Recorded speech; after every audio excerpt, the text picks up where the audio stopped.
یکی از عجیب‌ترین درخت‌های دنیا درخت نخله. نخل شباهت زیادی به انسان داره، به طوری که واحد شمارش نخل نفره.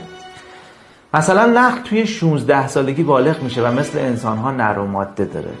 اگه آب از سر نخل بگذره نخل میمیره، یعنی نخل توی آب خفه میشه.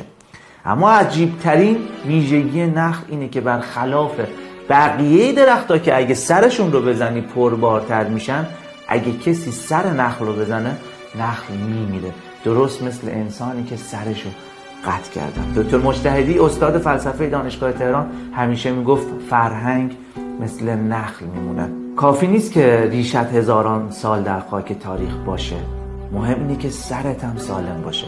اگه فرهنگ امروز جامعه بیمار باشه اون جامعه میمیره، ولو اینکه فرهنگش هزاران سال در خاک تاریخ ریشه داشته باشه. خیلی ها رو میبینیم که میگن 1000 سال پیش که فلان ملت ها در تحجر بودن ما بادگیرهای یزد رو داشتیم، ما شهر زیرزمینی داشتیم، ما سیستم آبرسانی قنات رو داشتیم.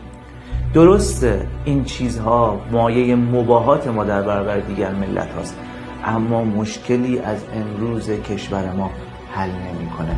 مهم اینه که امروز ما کجاییم. افتخار کردن به گذشته درست مثل افتخار کردن به تاریخ تولده. مثل اینه که من بگم افتخار میکنم شهریوریم، افتخاری نداره، چون من فقط میتونم به چیزی افتخار کنم که در تحققش نقشی داشته باشم. اگه حمام اصفهان 1000 سال با یک شمع گرم بود، افتخارش برای شیخ بهاییه، نه برای من. اینکه هی بشینیم و به مولاناها و خوارزمی‌ها و غیاث الدین کاشانی‌ها افتخار کنیم مشکلی از امروز کشور ما حل نمی‌کنه. اونها هر کاری که بلد بودن در جهت ارتقاء علمی و فرهنگی کشورمون کردن و حالا وظیفه ماست که تک تکمون در جهت استیلای فرهنگی کشورمون بکوشیم. اما فرهنگ دقیقاً یعنی چی؟ فرهنگ از 2 کلمه تشکیل شده، فر به علاوه هنگ. فر به معنی افتخار و هنگ به معنی مجموعه.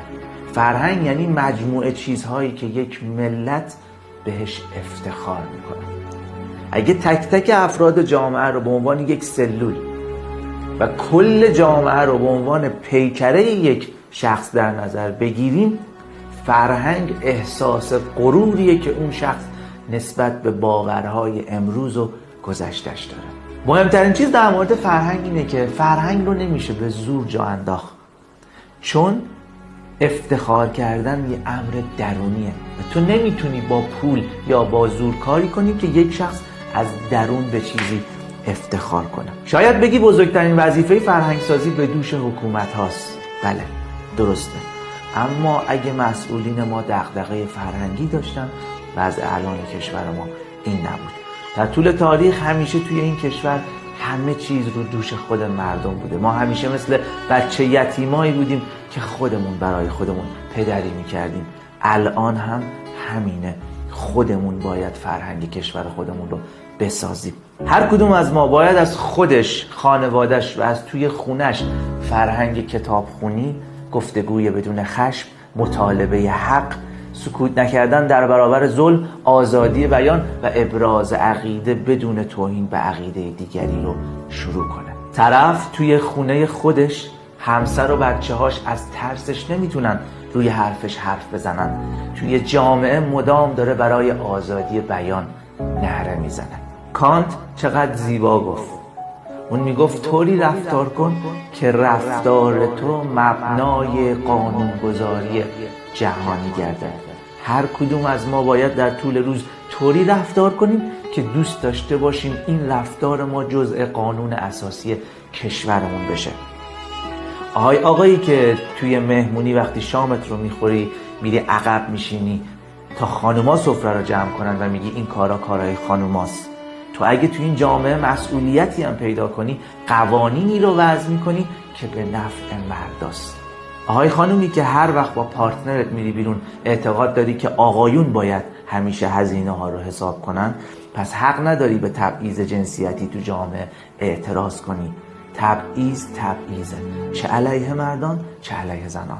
گفتیم فرهنگ مجموعه چیزهاییه که یه ملت بهش افتخار میکنه. اگه بخوایم فرهنگ کشورمون رو بسازیم باید طوری در طول روز رفتار کنیم که آرزو داشته باشیم تک تک کارهای ما جزء قانون اساسی کشور بشه. یه بار داشتیم تو محرم تو مسجد برای عزادارا توی آشپزخونه غذا میکشیدیم. وقتی به همه عزادارا غذا دادیم، در آشپزخونه رو بستن و گفتن سراپایی‌ها بیان برای خودشون غذا بکشن. دیدم 2 برابر یه آدم عادی از سر دیگ برای خودم غذا کشیدم. همون موقع یه صدایی بهم گفت اگه تو رئیس بانک مرکزی بشی به خودت اجازه میدی که از صندوق وام کلان بدون سود برداری.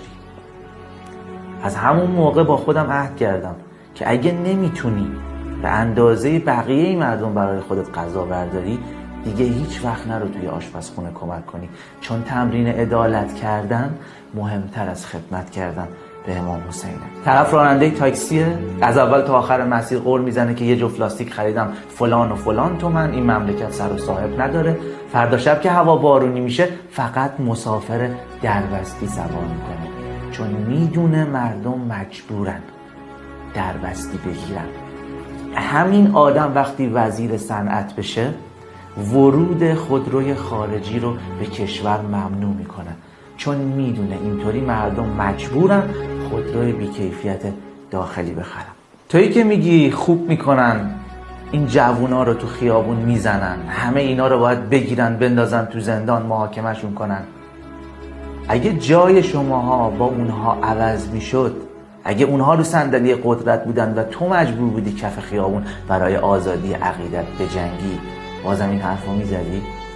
تویی که میگی خوب میکنن چادر از سر دخترها میکشن، تو با اون کسی که دختر مردم رو با لگد تو ون ارشاد میندازه چه فرقی داری؟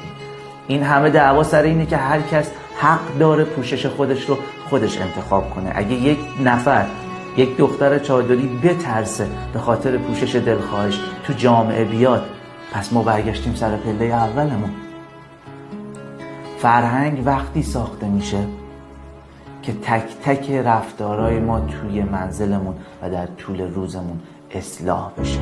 فرهنگ سازی از تو دل خانواده ها درست میشه. اگه به بچه 10 سالت اجازه دادی که توی خونه با نظرت مخالفت کنه و از قدرت والدین بودنت علیهش سوء استفاده نکردی، میتونیم امید داشته باشیم که در چند سال آینده سیاستمدارای پا به عرصه سیاست میذارن که تحمل عقیده مخالف رو دارن. خیلی از این مسئولینی که توی ایران تا بهشون اعتراض میکنی میگن همینه که هست، نمیخواید جمع کنید از ایران برید، اینا همونایی هن که وقتی بچه بودن و سر سفره میشستن و میگفتن ما این غذا رو دوست نداریم، باباشون با پشت دست زده تو دهنشون که هر چی جلوت گذاشتن بخور، هیچی هم نکن.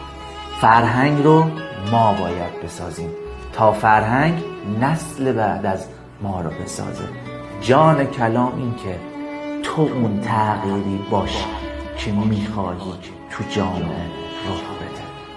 به قول مولانا تو نگو همه به جنگند و ز صلح من چه آید، تو یکی نی هزاری، تو چراغ خود